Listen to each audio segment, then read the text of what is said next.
ब्रह्मा जी के मानस पुत्र महर्षि भृगु ने ली थी त्रिदेवों की परीक्षा। एक पौराणिक कथा।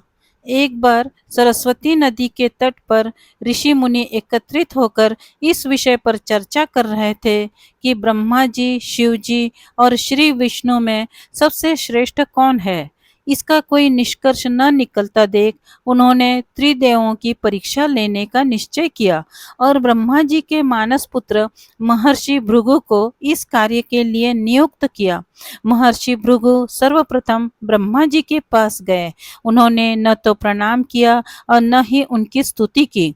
यह देख ब्रह्मा जी क्रोधित हो गए। क्रोध की अधिकता से उनका मुख लाल हो गया, लेकिन फिर यह सोचकर कि ये उनके पुत्र हैं, उन्होंने हृदय में उठे क्रोध के आवेग को विवेक बुद्धि में दबा दिया। वहां से महर्षि भृगु कैलाश गए। देवादिदेव भगवान महादेव ने देखा कि भृगु ऋषि आ रहे हैं, तो वे प्रसन्न होकर अपने आसन से उठे और उनका आलिंगन करने के लिए भुजाएं फैला दी। किंतु उनकी परीक्षा लेने के लिए महर्षि भृगु उनका आलिंगन अस्वीकार करते हुए बोले, महादेव, आप सदा वेदों और धर्म की मर्यादा का उल्लंघन करते हैं। दुष्टों और पापियों को आप जो वरदान देते हैं उनसे सृष्टि पर भयंकर संकट आ जाता है। इसीलिए मैं आपका आलिंगन कदापि नहीं करूंगा। उनकी बात सुनकर भगवान शिव क्रोध से तिलमिला उठे। उन्होंने जैसे ही त्रिशूल उठाकर उन्हें मारना चाहा, वैसे ही भगवती सती ने बहुत अनुनय विनय कर किसी प्रकार से उनका क्रोध शांत किया। इसके बाद महर्षि भृगु वैकुंठ लोक गए। उस समय भगवान श्री विष्णु देवी लक्ष्मी की गोद में सिर रखकर लेटे थे। महर्षि भृगु ने जाते ही उनके वक्ष पर अपने पैर से तेज प्रहार किया।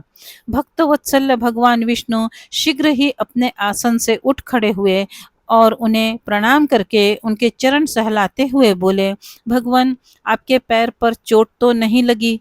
कृपया इस आसन पर विश्राम कीजिए। भगवान, मुझे आपके शुभ आगमन का ज्ञान न था, इसीलिए मैं आपका स्वागत नहीं कर सका।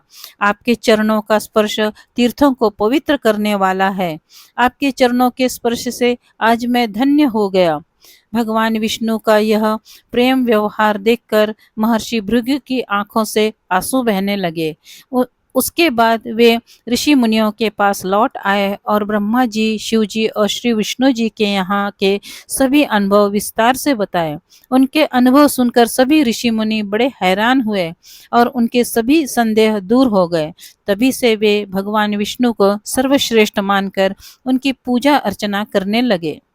यदि आपको ये पौराणिक कहानी अच्छी लगी हो तो प्लीज़ इसे लाइक करें, शेयर करें और इस चैनल को सब्सक्राइब करें। धन्यवाद।